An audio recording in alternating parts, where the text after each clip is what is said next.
It's time to make sports talk great again with Curt Schilling and Steve Deace. And greetings. Welcome to The Blaze. I am Steve Deace. He is World Series champion, future Hall of Famer Curt Schilling. Each weekday, we do our best here to talk sports. We put 25 minutes on the clock, get to as many of the day's sports topics as we possibly can, beginning right now. So, your favorite team's off-season, really entire season of discontent, still will not end, apparently, Curt Schilling. The Pittsburgh Steelers back in the news. I said this before. Why do I sense glee in your voice? There's not glee in my voice. I am flabbergasted at this. An entire half century of drama that the Steelers have largely avoided since Chuck Noll first walked through the front office doors. They are undergoing this entire last year. So now, one of the all-time recent, Steeler greats, fan favorites, Hines Ward, has chimed in, and in Hines Ward's kind of, I'm cool and there's a reason why everybody likes me way, he kind of passive-aggressively called out Big Ben here, said, maybe there's a way to, be a good leader on a team other than singling out players publicly all of the time. I was listening to a broadcast on NFL Network on Sirius XM, and a guy who's pretty close to the Steelers organization said that several players really were miffed at Big Ben for kind of getting haughty when he is known as one of the lazier players in their off-season program, doesn't put in the strength and conditioning work. He kind of goes through the motions. And so I don't know how much of that is kvetching. I don't know how much of that is bitching and moaning. I don't know how much of that is legitimate. But you know what? Again, this is where we call upon your vast experience as a world champion athlete in a team sport. When is it okay to call out your teammates? When do you go too far? And is there really a hard and fast rule here? What say you, Curt? Well, I say a lot of things. First of all, Hines Ward has an impeccable reputation as a Steeler. I think he was one of the better leaders over the last couple of years in the franchise's history. Big Ben, one thing you can never ever question about Big Ben is his heart and his commitment. He's played through some pretty serious injuries. I don't know about the work ethic thing. Generally, those things tend to be overblown, unless you're talking about a player who doesn't. In baseball, you talk about a guy who doesn't go to the post every day, and who's weird injuries, blah blah blah. But he's the opposite. I mean, he played through some nasty stuff. They arguably one of the tougher guys in football. But there's a problem. Because reality and perception are just not different in this situation here, in the sense that if your teammates perceive a problem, there is one. And I don't know if this is the media and wishful thinking for news because they're bored, or I don't know what it is. I think that's an important statement you just made. If your teammates perceive a problem, there is one. Now, let's make sure people understand, I think, what you mean by that. That doesn't mean your teammates are right, okay? Right. But it does mean this is a family, right? And therefore, if someone has an issue, whether they're on the right side of it or not, it's got to be addressed. Is that what I hear you saying? Yes.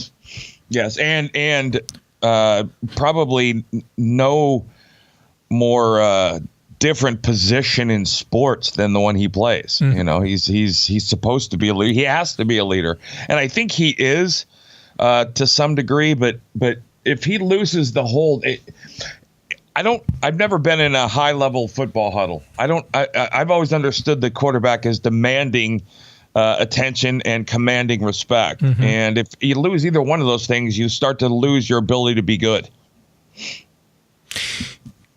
This same show I was listening to that was adding more a local color to Hines Ward's comments, tried to draw a parallel between Tom Brady, who sent a text to Josh Gordon. Yeah, and when they signed him in the fall, you and I both said we didn't think he probably could have the discipline to stay for a season, and he didn't. All right. He tested himself out of the league again. But Tom Brady sent him a text because he did play about, half the season with the Patriots, and said, hey, congratulations, you're a Super Bowl champion. A ring is on its way. And this guy who's close to the Steeler organization compared and contrasted that approach from Tom Brady, who also has been known to let you know what he really thinks, but usually on the sidelines. In the media, I don't recall him ever calling out a teammate in public, like ever. Well, you don't. Even when Chad Ochocinco was running half-assed routes, the only time a teammate should get called out in public is by a coach. You don't do it teammate to teammate. That's so why you think this is a fair criticism, the contrast between Big Ben and Tom Brady? Well, here's the thing. I'm not sure that yeah. Oh, yes, absolutely. I'm not sure if this is this big of a deal because, listen, I'm comfortable enough that in the NFL, if Big Ben was popping off and calling teammates out and doing things behind closed doors about somebody'd be calling him out. Mm-hmm. We would have heard. But this is why there are clubhouse fights. This is why you get in fights with teammates, because you don't air your dirty laundry in the public. There's already, and Pittsburgh is one of those, and I've said this, you've heard me say this before. In Pittsburgh, you play the media before the game, just get their game, then you play the game, and then you play the media after the game. Those 3 games you got to play. You know, like they have to do that every day in Boston during the baseball season, which makes it a different beast. But the fact of the matter, calling out your teammates publicly, unless they've been traded and it's something you've said publicly before and something you've said to their face, the media can misuse, misconstrue, mislabel anything and turn it into a story that isn't. Don't give them that opportunity, because they're going to do it whether you give them one or not. In other words, like some of the clients I've consulted in the past, don't walk into the zoo and feed the animals, is what I hear you saying, right? Yeah. So, exactly. You know, it's funny, though. It's a little bit like when a coach fires his coordinator, an embattled coach fires his coordinators before in an off season. And so if they don't bounce back the next year, there's only one person to blame. You know what I'm saying? Yeah. When you look at this Steelers team, and free agency here in the NFL starts in about a week and a half, but this is not traditionally a franchise that goes out there and makes a big splash in that arena. When you look at their team, Le'Veon Bell, gone. Antonio Brown, gone. Juju Smith-Schuster is a really good player, but is not, from a branding standpoint, at the level of either one of those guys. That's not relevant, I mean, to the Steelers' success. It hasn't in the past, but no. You look at him defensively, and I would argue the best defensive player is Ryan Shazier, who's still trying to figure out how to walk on his own. Okay? Yeah. So my point is, he is the sun, the earth, the moon, and the stars. There is no other player on either side of the ball that you think to yourself, boy, that's a guy that we got a game plan to stop. It's no Big Ben Polamalu, all by his own. Yeah. There's no Polamalu, no Harrison, no Bell, no Brown, no Ward. So if they're not in the playoffs the second year in a row, there's only going to be one person left to blame here, Curt, right? Well, yes and no, in the sense that Le'Veon Bell leaving and Antonio Brown leaving has very little to do with Big Ben and this story, right? I mean, they are leaving of their own accord. Antonio and the Rooney family and everybody made amends and whatever.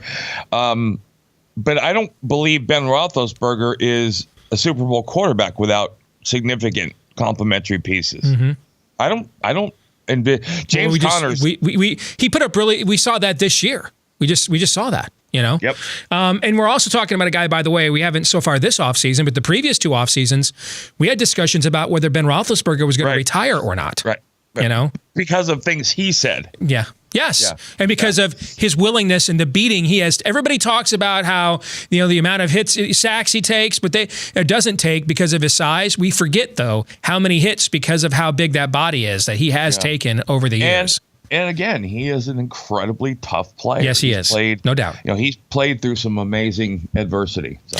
All right, let's move to one of the age-old debates in sports that hasn't yet come up on this show, but it was glaring in one of the headline college basketball games from over the weekend, Tennessee against LSU. So Tennessee's in a bit of a slump. I mean, they were number 1 in the country 4 weeks in a row. They've slumped all the way down to number 7.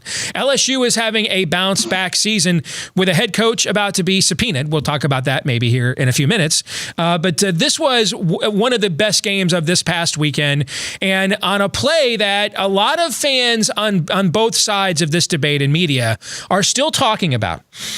Tennessee's star player Grant Williams was whistled for a foul on LSU with 0.66 seconds left. And as you can see there, they're about 75 feet away from the LSU They're under basket. the other basket. Yeah. So, I mean, this is from the other side of the court, okay? And this has drawn now, or this has reignited the age-old debate. You can't make that call in that situation, or you can't call a game differently in different situations because that's actually the referees doing what they think they're avoiding by injecting themselves into the game, by changing things up at the end. So I am a believer that, if you want to tell me, it's got to be pretty egregious to call a foul on a guy 75 feet from the basket, I'm okay with that. All right. But in general, I am on the side of if it was a foul at 6 minutes to go into the first half, it's a foul now. And you can't swallow the whistle at the end where you're letting muggings take place because you don't have the balls to do your job. That's actually imposing your will into the game, just more passive aggressively. But you've played between the white lines, so what say you on this? I'm going to give you one word, and the only word in every single sport that matters when it comes to referees. Any idea what that word is? Any guess? Consistency. Thank you. Yeah. Period. And that was the argument that I just made there. Yes, I agree. Yes, exactly what it's. Here's the thing.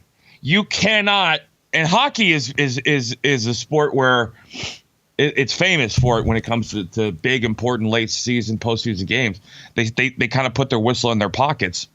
You just see guys get cross-checked and boarded because it's overtime, and they know that no whistles will get blown, no power plays will be called. So think about this, Steve. You put the ultimate athletes, whatever sport, on the same field, competing for a championship, and in the final minutes of the most important games of the year, you allow them to be as aggressive and angry as they choose to be. Right.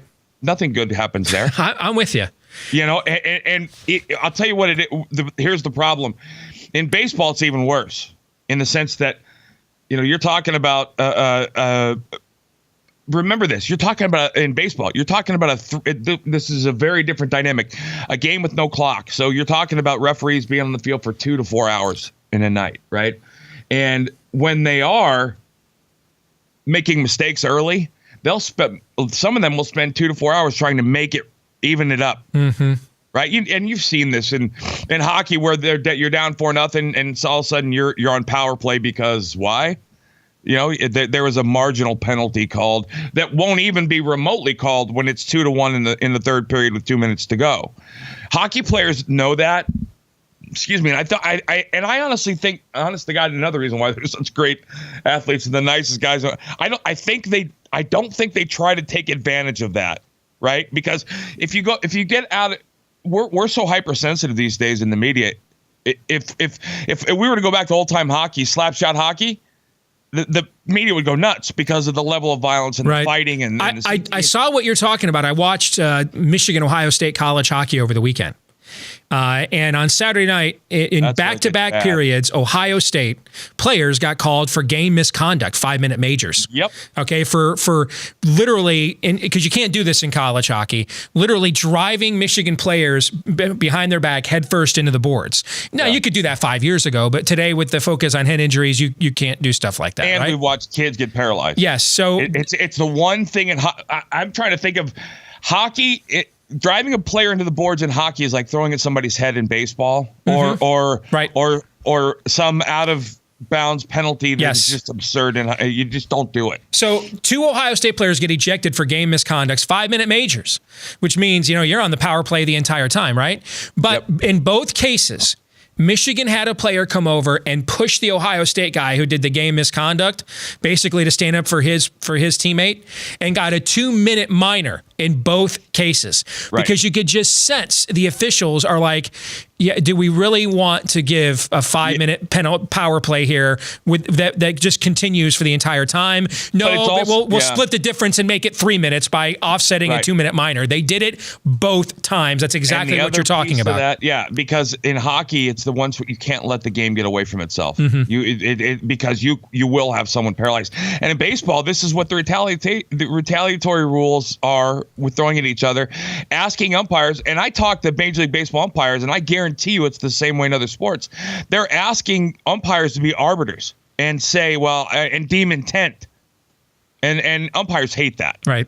Hate that. Did you ever have umpires, if the game was out of hand and it was scalding hot or bitterly cold, Oh God! And they had a flight to catch or a road trip where the strike zone got as big as the suburbs in the 8th and 9th innings. God, I don't believe. You remember Eric Gregg? Yeah, of course. Yeah, absolutely. He was one of the big lightning rods back in the day. I never saw Eric Gregg in the 9th inning behind home plate. A game he started behind home plate in the 1st inning at Philadelphia, a day game. Never, and it was known. You knew as a pitcher and a hitter, I just need to not hit the mascot with this ball to get a strike called. And as a hitter, you wanted to get a running start because you was 0-2. So umpires have getaway days too, is what you're telling us. Absolutely, and it is getaway days. Absolutely, that's why players say the same thing. Hey, it's getaway day. Take 2 and swing it because and it's it obviously changes as the season goes on. But getaway days are like spring training games. All right, in the 7th inning, don't be taking pitches. Are you a fan of Last Chance U? Have you watched this on Netflix before? I have not. Nope. You need to watch it. You would love it. Okay. It is the junior college football version of Hard Knocks. Okay. But with college players. And I mean, it's excellent television. And the point of Last Chance U is these are guys in most cases end up going there because they were kicked out of a 4-year school as a big time recruit. They got in problems off the field or academic issues. And so this is their last chance to resurrect their careers. And I have seen it. Yes. You know what? Now that I think about it, I've seen a little bit of it. It's great television. Yeah. I would highly recommend it, but I'm going to warn you. Okay. Now, Curt spent 22 years in a Major League Baseball clubhouse. All right. So this won't bother him. I'm going to warn you, though. You are going to learn an entirely new vocabulary. Like you did not know. You did not. I mean, you didn't know the F-bomb was conjunction junction. What's your function? You need to be warned. No. Yeah. Like Quentin Tarantino will turn off episodes because he's like Mr. White. Harvey Keitel doesn't swear this much. So I just need you need to be warned. Okay. It's real life. All right. But it's gripping television. Yeah. And this last season they went. Do you want to say something? Go ahead. No, I was going to say anytime a camera gets in a place where nothing's off limits. Yeah. The real world gasps. Yes. Because this is who people really are. So this last season they went to a new school. First 2 years they were at a school in Mississippi. This last season they went to a new school in Independent, Kansas. And this guy here, Jason Brown, he was the coach. And if you've watched this season, this guy is a complete clown.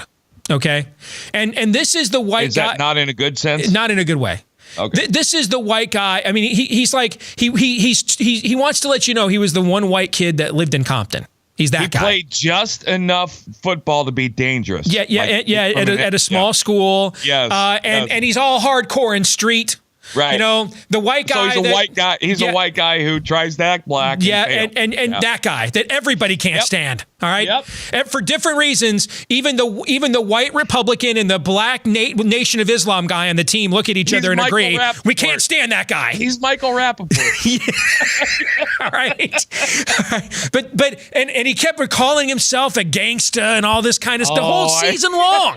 And it's why is it always the whitest skinned white guys too? You ever notice that? It's a guy with my rhythm. And yes. When you put those together, they're just an ugly thing in public. It's always the guy who's one shade off of albino who always pulls this act. Right. Yep, okay? Yep. Every time, and a lot of these episodes this last season ends with him in his hot tub and a big old cigar, acting like he's all hardcore in Independent, Kansas. All right. And he's coaching junior college. He's calling junior college. Yes, exactly. It's like, dude, as The Rock once said, shut your hole and know your role. Okay. From coaching a prison team. In a way.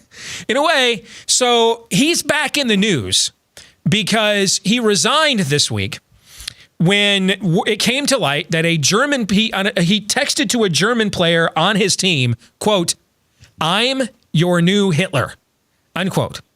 Apparently in a context of trying to motivate him, I'm keeping my eye on you, don't slack off, etc. Like the King Kong basketball player and gorilla tennis. Yes. And except in this case, this guy has a history of clowning himself. All right. He's an ass clown. Yeah, I'm having a hard time being sympathetic here. Number one, haven't we all figured out yet? All right.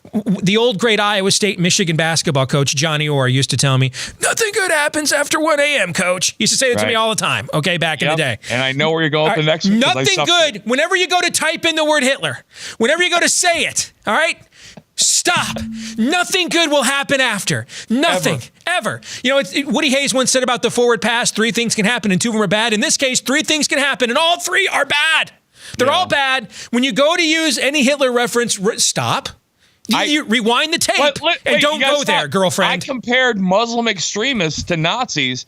I didn't even call Hitler or use Hitler's name. There was a picture of him in the back of this. Yes. And I was called a racist. That's true. I totally forgot. You're a living breed. You can testify to this. Yep. Nothing good will happen after this transpires. Just say Napoleon. Yeah, I mean, there's Genghis Khan. I'm your Attila the Hun. Something. Kim Jong Un. There you go. Stalin. I'm having a hard time being sympathetic given this guy's history. There's no need to be. What's your view? To me, this is what Dave Ramsey calls the stupid tax. Here's the thing, Steve. You and I are going to talk about this at some point, probably tomorrow, about the Texas program and what Tom Herman's done. Anytime you look at someone in a position of leadership, when they go outside the lines of normalcy, it tells you how much self-confidence they lack and how much of a leader they are not. Talking tough. Can you imagine? And listen, I'm not a big college basketball fan, but Mike Krzyzewski, Roy Williams, the former North Carolina, Dean Smith. Yeah. Can you imagine any of them doing this? Can you now? No. You don't think Dean Smith? Wait, let me see another name. You don't think Dean Smith left a voicemail on Mike Jordan's dorm phone? Yeah. I'm your new Hitler. You don't think so? Well, can you imagine one of the coaches saying something? I'm the new plantation guy. Yeah, I'm your new slave driver. Yes. Can you imagine? Now I'm going to say another name. Welcome to Uncle Tom's cabin, Sam Perkins. Rick Pitino. I could totally see Rick Pitino. No, I could see Rick Pitino doing that. Yes. Yeah. In between 8-second stops at restaurants, if you know what I'm saying. Right. Yeah, I can see that. Yeah. For the quickie meal. Yeah. But the fact of the matter is, this is what a failed leader looks like. And I talk about. One of the things I talk about people and leadership is about focus and it's about drive, determination, but it's about loyalty. When you get people and players passionate about you and who care about your opinion, that's motivating people. I mean, what was this? Now, here's the other piece to this, okay? This is a wannabe athlete who's living vicariously through his players.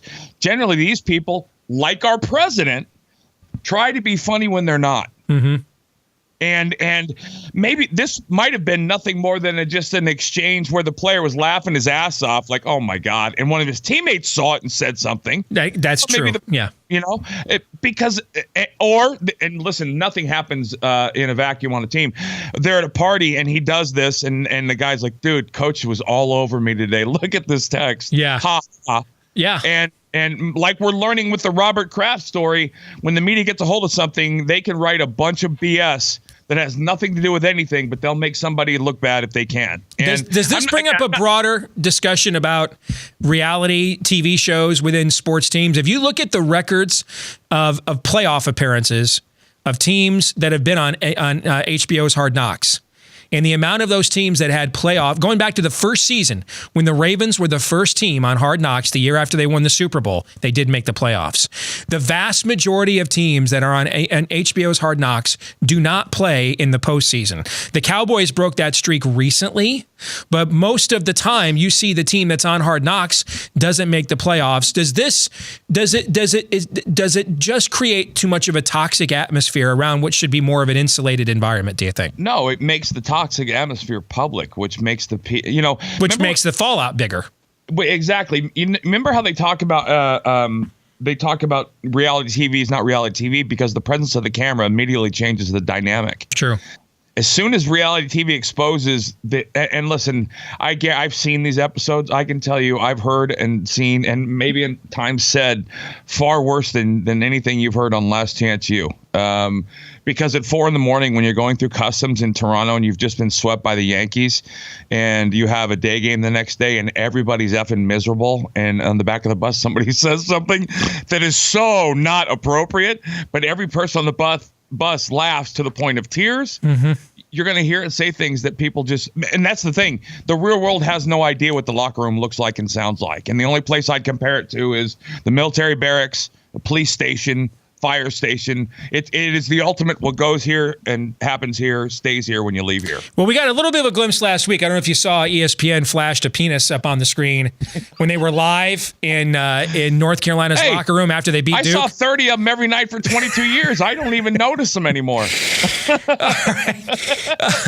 There's a joke there, but we'll let it go. There is. All right. Tomorrow we are going to talk about subpoenas. Look like they're going out in the college basketball corruption trial. Sean Miller at Arizona, Will Wade at LSU are the two names being mentioned so far. And then we're going to talk about Tom Herman at Texas is using a unique formula for keeping his assistant coaches motivated and competitive internally. We're going to talk about that as well. And I say stupid. You think it's stupid? All right.